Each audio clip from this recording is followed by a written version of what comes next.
Comme d'habitude, vous faites les exercices afin de voir si vous commettez des erreurs ou pas. Ce n'est que comme ça que la correction vous sera utile.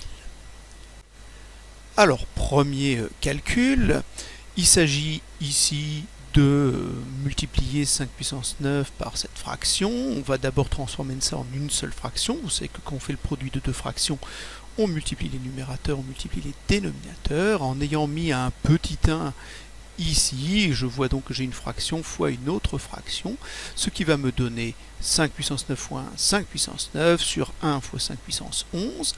Je rappelle d'où vient le 5 puissance 11, vous ajoutez ici les puissances. 4 et 7, 11. Enfin, une formule du cours vous dit que 5 puissance 9 sur 5 puissance 11, on soustrait, on obtient donc 9 moins 11, moins 2. Ce qui pourrait s'écrire 1 sur 5 au carré, ou 1 25e, puisque 5 au carré est égal à 25. Donc je rappelle, par exemple pour la première, 5 puissance 4, qu'est-ce que c'est? C'est 5 fois 5 fois 5 fois 5. 5 puissance 7, c'est la même chose, mais il y en a 7 au total, vous en avez donc bien 11. Ici, quand on a cette fraction, combien j'ai de 5 multipliés entre eux en haut? J'en ai 9, et j'en ai 11 en bas.